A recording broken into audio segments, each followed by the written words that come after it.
Was there a moment that you thought, we can't do this? Tonight, on an all-new 2020. We always knew we could get them out. It's whether we could get them out alive or not. What we did not know until now about that miraculous cave rescue in Thailand. Now, directly from the divers who did it. The chance of losing a single child would be catastrophic. Tonight, right here, you'll now hear from them about that moment of decision, to dive or not to dive. We have to do everything. The green light to go. It was now or never. The whole world is watching, and you're telling them that you might lose a couple of the kids. I expect anywhere from 3 to 5 to die in this operation. Right here tonight, all new video and details. The practice sessions. We did what we call a rock drill to make sure that what we had planned on paper would actually work. If it's going to be successful, like, the kids need to be sedated. Unconscious. They were completely out. They're breathing. And those incredible 3 days as time was running out. This was not a question of if the cave was ultimately going to flood. It was a matter of when it was going to flood. When anything could go wrong, and sometimes it did. The dive line sort of pinged out of my hand, and I really didn't know where I was. You got lost in there, ran out of air, you died. 17 bodies out of that cave, every single one of them alive. Wow, this is the stuff of movies. Tonight, 2020, One Way Out. Good evening, I'm David Muir, and this is 2020. We told you we would stay on this story. We have, and tonight right here you will hear for the first time the heart-racing details behind the scenes from the divers themselves, now talking to our Matt Gutman. Under a monsoon-soaked mountain in northern Thailand, in the deep down dark, a majestic death trap. After 9 days of desperate searching, the missing members of this boys' soccer team and their coach are found, miraculously alive. From the shadows of the cave, this indelible image, a ray of hope, beamed around the globe. How many of you? 13. Brilliant. Many people are coming. Many people. We are the first. Absolute elation, followed very quickly with, oh, wait a second, now we gotta get these kids out. I am really happy that we are happy too. So where you come from? England, UK. The divers who find the boys, John Valanthan and Rick Stanton, and fellow divers Jason Mallinson and Chris Jewell, belong to an elite British cave diving team with unique rescue skills. In Thailand, these volunteers, working without pay, come to be known as the Awesome Foursome. I never had to think for a second, and of course you will. The boys get food, MREs, and company. Thai Navy SEALs and a military doctor join them in the cave for their duration. When they got their energy back, the kids cheerfully talked a lot about where they would go, what they would eat, their plans after they got out of the cave. A U.S. Air Force search and rescue team headed up by Major Charles Hodges and Master Sergeant Derek Anderson joins the effort. We came in bringing our military expertise when it comes to operational command and control, when it comes to kind of really looking at a problem set and finding what is the risk? What risk are we willing to accept? Every trip into the cave is filled with peril, a fact highlighted by the death of one of the volunteers. A rescue diver has died. The man who died was young, he was fit, he was a former Navy SEAL. Former Thai Navy SEAL 38-year-old Saman Gunan posts on social media about coming out of retirement to help. On one of his dives, something went terribly wrong. He is found unconscious and later dies. Sergeant Sam's mouthpiece fell off. He was trying to grab it, but he couldn't find it. He was trying to take out the spare one, but due to the complexity of the cave, there was no air to breathe. He very sad. The whole world collapsed. The whole world collapsed, yes. How did that affect morale at the camp? Obviously, it made it a little more somber, made it a little more serious. For the SEALs, it caused them to redouble their efforts. Everybody really got down to business after that. What stands between the boys and the daylight they haven't seen in 2 weeks is about 1.5 mile underground obstacle course of rocky chambers, half-flooded canals, and fully submerged sections. The longest of those is 350 meters, the length of 7 Olympic swimming pools. And it's filled with water so muddy, it's like swimming in coffee. You physically could not see your hand in front of you. There's no matter how close you put it to your face. The American advisors say the divers tell them bringing all the kids out of the flooded cave alive will be an impossible mission. They're telling us this is the absolute worst conditions that you can have for a rescue, and it was pushing the envelope for what they were comfortable with. They said this is incredibly difficult for us to do, much less a child that's never dove. We always knew we could get them out, it's whether we could get them out alive or not. The Thais search for alternatives, drilling down through the limestone mountain or draining the cave, simply waiting for the end of monsoon season, but that is 3 or 4 months away. The Thais are calling the shots, but the Americans warn them. The plan that we have in place is going to become unfeasible once these certain chambers and areas of the cave get re-flooded. If the threat of more rain isn't enough, monitors in the cave detect an alarming drop in air quality. The other factor that helped us decide whether to proceed with the rescue or not was the decreasing amount of oxygen in the cave where the boys and the assistant coach were located. We knew that there wasn't a zero risk option, but we knew that the option of leaving the kids there for 4 to 5 months was a bad option. They begin preparations for Mission Impossible, beginning with a key piece of equipment, which the Americans supply. It was a positive pressure full face mask that is a piece of equipment designed to go over your entire face to ensure that the boys would be able to breathe, and the full face mask would also ensure that water couldn't get into the mask. An Air Force officer shoots this cell phone video of the divers testing the plan in a local pool. Put them in the full equipment that we were going to use, drag them around with a full face mask in for sort of 10-20 minutes underwater so everybody could see what we were going to do. It wasn't a very accurate depiction of what the rescue divers would actually be doing, but as a proof of concept, it worked. The strategic placement of air tanks throughout the cave is so critical they run a drill, using water bottles as props for scuba tanks. Laid everything out in a big field, and we had staging points set up in the field, and we had them walk through to make sure that what we had planned on paper would actually work in real life. A single tank out of place could mean the difference between life and death. Because the last thing that we wanted was for one of the divers to show up at a staging point and think that there would be a replacement tank there and there was nothing. Or even worse, there's a tank there that was empty.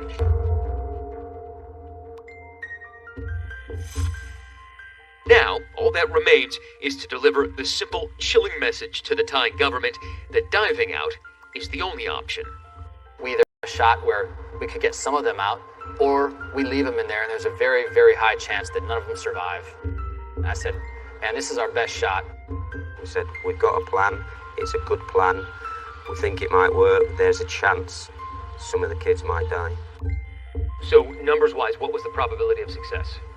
So when I was asked that question by the governor, what I told him is, I think we can probably realistically save 60 to 70% of the kids. I expect anywhere from 3 to 5 to die in this operation. That is the heart-wrenching decision confronting Thai officials. To save any of the boys, they'll have to risk losing some of them. He said, okay, that's the best rescue. Still ahead, before authorities can even give the green light, there's a catch. How to deal with the one danger that must be addressed before the divers are willing to even attempt Mission Impossible. Our fear of the children's fear was very much a factor that we took into consideration. We were concerned that they were going to panic. There's potential for them to kill themselves. There was potential for them to kill us. Stay with us.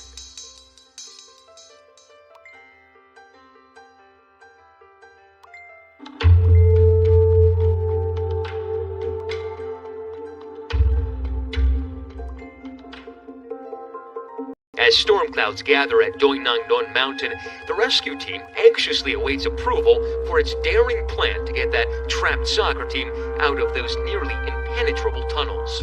Had you waited one more day, what do you think would have happened? If I waste one more day, I think that will be really difficult for us because the rain is coming.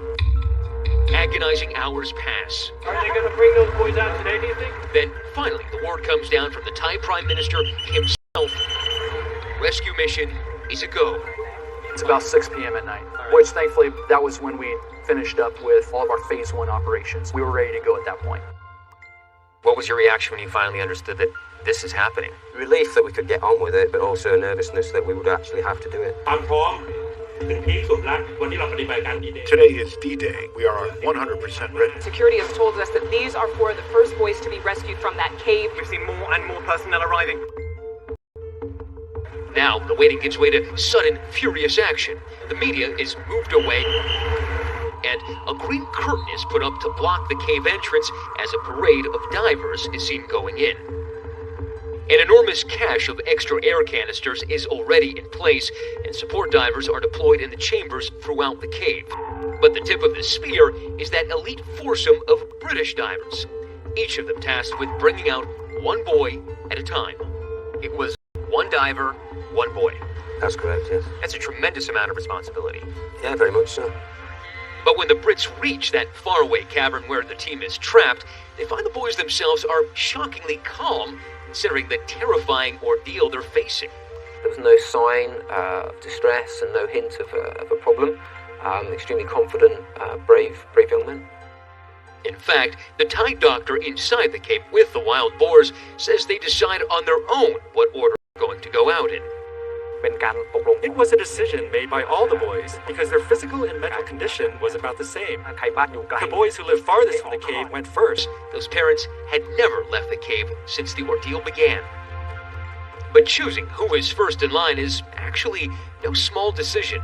That boy will be a sort of human guinea pig in a first-of-its-kind rescue, and it falls to Mallinson to shepherd the boy out safely. How do you pull the short straw of taking the first kid? I volunteered. You volunteered to take the first out. I'm not one to hang around at the back, I'm usually at the front, so I just volunteered. Already wearing a wetsuit, the child walks down a steep slope into the water. Now it's time for an absolutely critical step, agreed to in advance by the Thai government. The boy is injected with a commonly used sedative called ketamine by Australian diver Dr. Richard Harris, an anesthesiologist. And Mallinson reveals the shot is not just to relax the boy, it's to knock him out cold. Can't have him twitching around. And, when they start moving, their arms are moving around. There's potential for them to kill themselves. There was potential for them to kill us. It was much better for me to sedate him and keep him under. So it was basically an ultimatum from the British divers that they're not going to do this operation unless those kids are sedated. They absolutely made that a red line. If we're going to try this and if it's going to be successful, the kids need to be sedated. After receiving that injection, the first boy is out cold and ready for the next step of the rescue. Just like in those training sessions, that full face mask is strapped tightly on. A single leak could be potentially fatal. The child is now fully prepped and ready to go, yet the veteran diver is still assailed with doubt. I was confident of being able to take one of those kids and dive them out. I was not fully confident of getting them out alive. And why was that? Because we didn't know at first how they would react underwater, whether the drug that we'd given them would be sufficient to keep them under for the flooded sections. But Mallinson is not one for turning back. He enters the cold, murky water with the boy for that daunting first dive stage. Remember, it's 350 meters long, 3.5 football fields. What follows next is a sort of choreographed underwater ballet. With one hand, Mallinson has to hold on to the guideline that stretches to the cave entrance, while the other hand is holding tight to the strap on the boy's vest as he floats face down, all the while maneuvering around any obstacles in the way. I sort of liken it to an underwater obstacle course that you don't complete. In which you're blind. Yeah, in which you're blind and you don't remember all the obstacles on the way in. Mallinson says his biggest concern, making sure that face mask doesn't come loose. Was there a second option if their face mask or their air tank malfunctioned? There was no other option. We would just have to swim to get through the flooded section. And hope that they don't die. Yeah, I mean, that's one we were using. We would survive for several minutes, not breathing. After about 20 painstaking, agonizing minutes, Mallinson successfully completes the first dive stage. Waiting for him are two support divers who help him get the unconscious boy out of the water. They give him a medical check, but with 5 more dive stages to go, they are far from out of the woods. Coming up, a moment of crisis. Mallinson is in complete darkness, up to his neck in water, when the unthinkable happens. His young charge starts waking up. You realize you've got to re-administer the sedation. You've got to put him out. What would it take for the veteran diver to get himself out of this desperate situation? Had you ever felt that isolated and responsible in your life? Never. The responsibility was huge. When 2020 continues.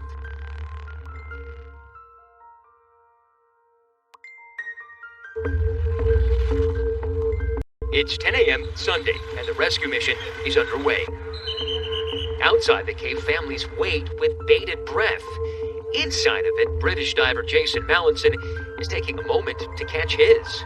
With that first sedated boy in tow, he has just surfaced, completing a major hurdle, the first dive of the rescue operation.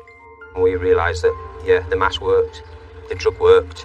After that, I knew, there's a good chance we can get them all out this way. But Mallinson quickly realizes there is a flaw in the plan. He and two support divers have to physically carry the sedated boy to the next dive point through a muddy, boulder-spiked chamber about 1.5 football fields long. Are you thinking to yourself, what did I get myself into? And you're physically carrying this boy That through first this one, cave? I thought, this is too much, we shouldn't have to be doing this, and diving him out. Mallinson is now physically exhausted when he dives back into the abyss. Along the way, he faces a mix of diving through completely flooded chambers and swimming across deep canals with rushing water. And it was actually harder in the canal sections, because once we were underwater and he was neutral and I was neutral, it's quite hard to swim in a canal and then push an inner child along with you. Mallinson is halfway home and struggling to negotiate one of those long canals when a potential catastrophe happens. Swimming down a canal in neck-deep water, and he started coming out of sedation. The boy starts to come to. Yeah. You realize you've got to re-administer the sedation. You've got to put him out. It was very tricky. I had syringes floating around on the surface trying to grab hold of them. So you're literally grabbing the stuff in the water and trying to put it back in? Yeah, and try and get a needle on a syringe, get his leg up and do it one-handed, and get your syringes back in your dry tube. He'd be forced to administer 3 more shots along the way. Had you ever administered a shot to anybody? Never. Had you ever felt that isolated and responsible in your life? Never. The responsibility was huge. Me anxiously awaiting Mallinson and his special cargo. There was a line that would come up out of the water in Chamber 3. Until that line would start to move, we absolutely had no idea. It was more nerve-wracking when they said, hey, the line's moving.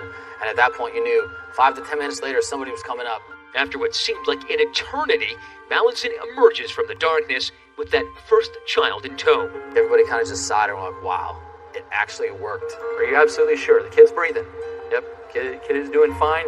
The young boy is immediately tended to by medics. The doctor would measure the oxygen level in the body, the kid's breathing, and the pulse. He's then loaded onto a stretcher for the remaining half-mile extraction. It took more than 100 people to bring them to the entrance of the cave. But it won't be easy. They have to navigate the stretcher across extremely difficult terrain, over boulders and across steep cliffs. At one point, they connect the boy to a series of zip lines to make it easier to move him along. Is this the actual litter that you guys used, or one of the types that was used? Absolutely. Staff Sergeant Sean Hopper, a pararescuer from the U.S. Air Force, showed us how one of those zipline systems worked. I would do the hooking up. I would yell down to my next group and say, hey, are you ready to receive? Affirmative, ready to receive. Somebody would man this rope, either self... Make sure that the thing doesn't get away from you. Correct. We want a nice, slow traverse. After 16 days, the first boy is finally out. He's immediately rushed into a waiting ambulance. That is the first ambulance. The whole world has been waiting to see this. We believe that the first boys from that cave are in that ambulance. Describe that moment when the first boy came out of the cave and you knew that you could do this. I think that everyone in the front line feel great. It was like a big relief, yes, right? Big relief, yes. You're like, okay, is this going to happen a second time? Is this going to happen a third time? I really hope that I don't get the bad news. And then it's like, nope, child 3's up. He's breathing. He's well.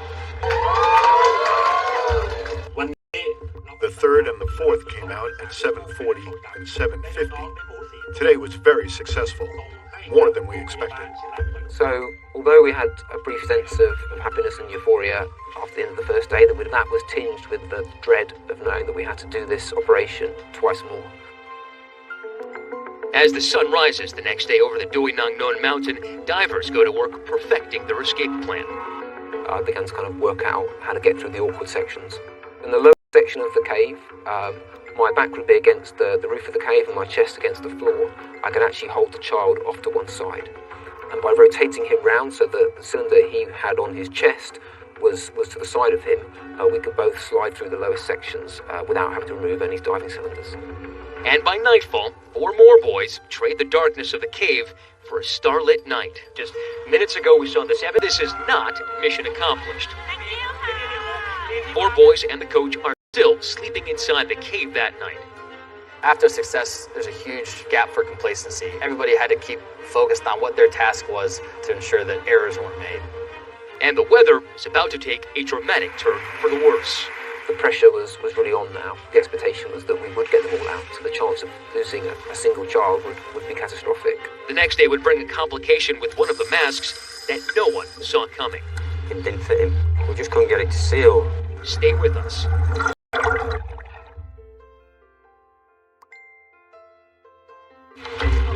Jason Mallinson is a man on a mission, thrust onto the global stage and into a dank cave. He needs the rain gods to hold off for one more day. Were you growing nervous because of the storm coming? I think everybody was on edge because it had rained the night before. Chris Jewell is another unlikely hero. Young and enthusiastic, Jewell was taking part in his very first rescue mission. The visibility throughout the whole operation was really, really poor. Together with 2 other Brits, collectively dubbed the Awesome Foursome, they'll attempt to finish off a dramatic 3-day cave rescue as the world watches. Are they going to bring those boys out today, do you think? These UK divers, these were all by name requests to come in and do this. They better hurry. Heavy rains are threatening to scrap the plan. Everybody's head was like, hey, we're not going to be able to continually execute the way we did on day 1 and day 2 if these rains really start coming. The weather is one obstacle. The number of people that still need to come out of the cave, another. 4 boys, the coach, 3 Navy SEALs, and a military doctor are still inside. On day number 3, we had to bring out an extra person. So in order to do this, Jason Mallinson swam through the final underwater section twice. I wish I'd never volunteered for it, to be honest, because I knew the disability was going to be bad. They also understood there's really not any other option. If these kids are going to get saved, it's going to have to be them that does it. After pulling the soccer coach through the most dangerous part of the cave's flooded section in his first rescue today, Mallinson hands him off to another diver and goes back to Chamber 9 to grab the last boy. In Chamber 4, the final underwater section, Chris Jewell is headed to Chamber 3. He's got his hands full, carrying a boy in one hand and holding on to the guideline with the other. Unlike days 1 and 2, the current is strong. Whilst moving one of the boys from my left hand to my right hand, I managed to let go of the guideline, which cave divers use to navigate in zero visibility.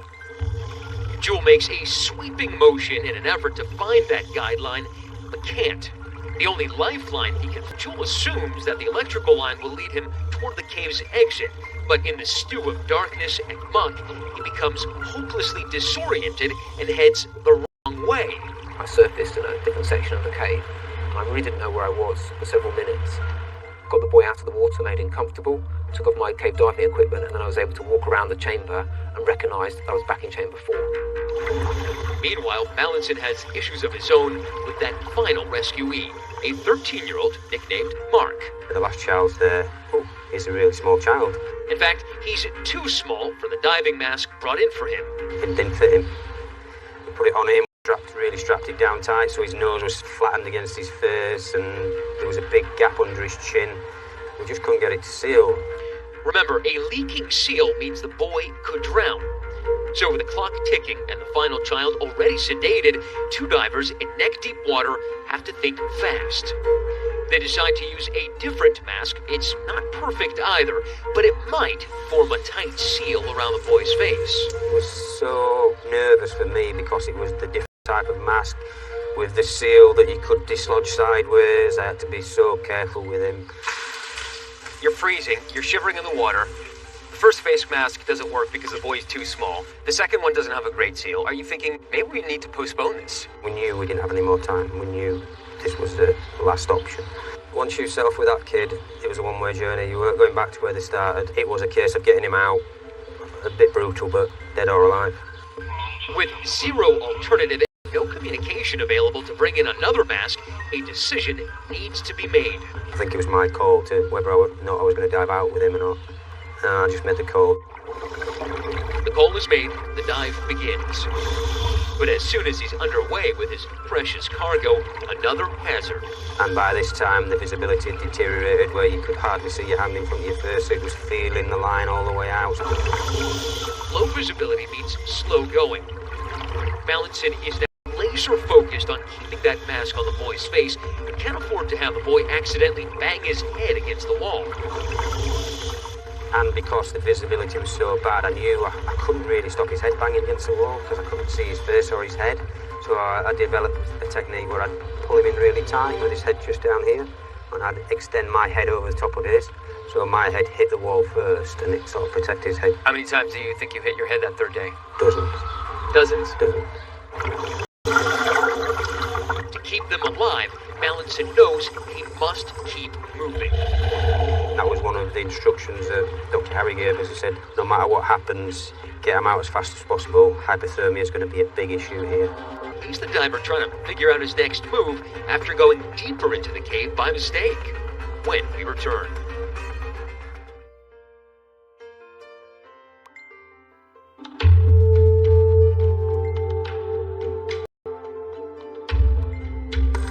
British diver Chris Jewell has lost his way with precious cargo. While carrying the boy in one hand, he's dropped the guideline.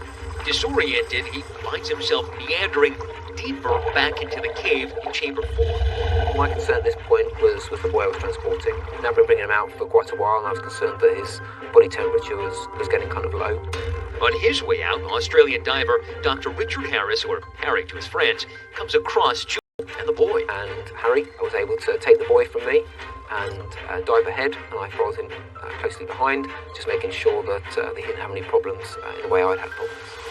Harris and Jewell make it out safely with the boy. They've been passed along the way in the cave by British diver Jason Mallinson, who had emerged from the silty water with Mark a few minutes earlier. Incredibly, the entire team is out. It's the end of the 18-day drama that captivated the world. Behind me, they are the flashing lights. That is the police escort waiting for the last ambulance. Literally, you were applauded the whole way through. We don't go out for that. We go out to do, help people with the skills we've got. And that's what we did. We were happy about that. It's nice to be, applauded and stuff, but it's not what we're after. But still on the way out of the cave, the 3 Thai Navy SEALs and the Thai doctor who spent over a week with the boys. And now there is a final crisis. The pumps stopped and the pipes cracked. Water begins to flood the cave once again, with dozens of rescuers still inside. Our direction to them was, start packing up your stuff. You got to get out of there because not everybody back there had an air source. The 4 Thai divers and remaining rescuers make it out in the nick of time. After it's all over, Jason Mallinson allows himself just a hint of a smile. But it does have to feel pretty good. Yeah, it felt good, yeah. We never envisaged it would be completely successful, and we're just so glad it was. Whisked immediately into quarantine, the boys are unaware of their global superstar status. There was really no sense, I think, amongst the boys that there would be this enormous media frenzy. All 12 players and their coach have made it out. It's a miracle! It's now mission accomplished. Every member of that soccer team trapped in the cave in Thailand, now free. Every step of their recovery is closely monitored by doctors and the world. Dr. Paul Auerbach, not part of their care team, but riveted by their story, is an expert in emergency. They were weak. From their beds, the boys and their coach dispatch messages of gratitude. They flex their recovering muscles and share their food fantasies. 14-year-old Abdul craves the Colonel's favorite. KFC. One of the only boys with a smattering of English, Abdul was the boy who communicated with the 2 British divers who discovered them. Now I'm very fine. I'm very thank you so heavy. Thank you so much. Doctors delay revealing to them the most heartbreaking part of the rescue operation. They kept the news of the death of the Navy SEAL from the boys in the early days of their recuperation in hospital because they didn't want to further upset them. And a photograph of the Navy SEAL was put up in their ward, and they stood for a minute of silence and respect. Finally, after a little over a week, the boys and their coach say goodbye to their caregivers. This boy overcome by tears.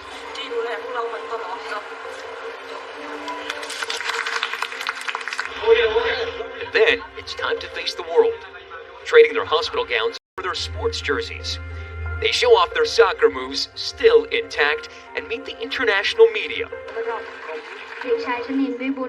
The questions are pre-screened by the Thai government, it says, to avoid topics that might re-traumatize the boys. The Thai government has been really, really protective of these boys, their mental health. The boys actually spoke more freely than I think the authorities thought they would. They were happy to be out, happy to be celebrated.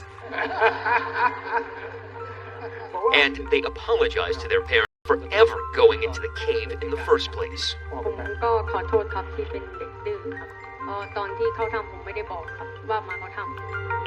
it was nice to just see him, to see the gratitude that they just survived something that they probably shouldn't have survived. Then finally, more than 3 weeks after leaving home on that fateful adventure, it's time for homecomings.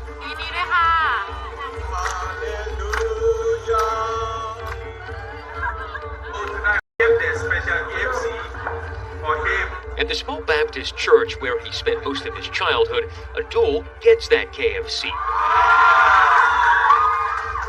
17-year-old Knight is doused with water. A Northern Thai tradition to call his mind back after such a long time away. Physically, the boys and the coach came through this remarkably well. Emotionally, it'll take a while to completely sort this out. They'll need to be closely observed for any signs of flashing back to this event. They are celebrities.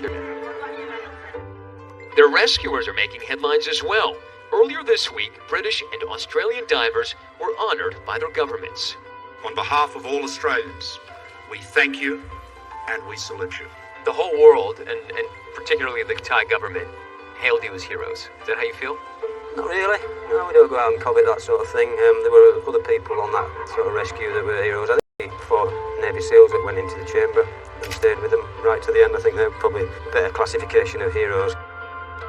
Really, really happy and impressed. Are you a hero? No. But the incident commander, Narongsak Asatakorn, respectfully disagrees. Everybody's a hero. Everyone is a hero. How many people total were involved in this operation? I think every day we have almost 2,000 people. Simply part of a big international team. We played a part, but we couldn't have done it without all the efforts of everybody else involved in the rescue. The operation is like a jigsaw puzzle picture. Every piece of it is important. Looking back on it, can you believe that you actually accomplished this mission? It's a surreal type thing. But yeah, we look back on it now and think, wow, this is the stuff of movies. All of us were doubtful, but we still kept faith and we still kept hope.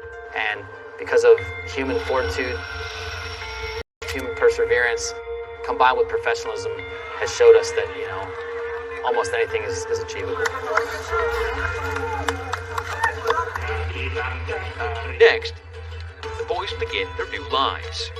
Stay with us.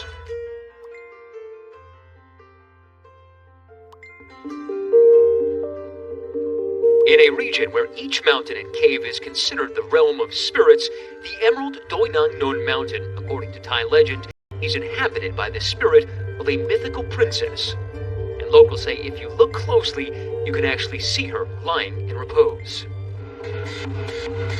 Throughout the 18-day saga, a steady stream of visitors came to pray to Buddha and the princess at the entrance of the cave. They are trying to connect with the spirit of the princess who people locally believe inhabits the cave. The idea is, if she's happy, she will smile favorably and help her get out. An outcome not lost on any of those gathered at a temple this week to give thanks to Buddha for the boys' safe rescue and watch them take their first steps to becoming novice monks. One boy is not being ordained because he is not Buddhist. The boys then enter the monastery to spend 9 days praying, the amount of time they were trapped in the cave before being discovered. So the boys will go and spend some time mean that they can clear their minds of any anguish and sadness or anxiety that they have about the time that they spend inside the cave. And at the entrance to the cave where that remarkable drama gripped the world for nearly 3 weeks, cleanup is underway. The brigades of cave divers, troops, and media now replaced by cleanup crews. But the deliverance that the world witnessed at Tam Long Cave is a memory that will never be forgotten. แต่สุดท้ายแล้วเนี่ย Finally, everyone is happy. The people of Thailand are happy. The people of the world are happy. So I consider this an operation that the world will never forget. Whether it was the spirit of the princess that held the reins off, kept those water pumps going until the remarkable rescue team got that last boy out, they never know. With all of the boys rescued, there's a simple feeling for the locals. All their prayers were answered. That princess who they besieged to help, she did indeed. There was absolutely supernatural intervention at some level to have this succeed, whether people were religious or not or believed in God. With the amount of people praying and everybody all around the world watching this, something bigger was at work here.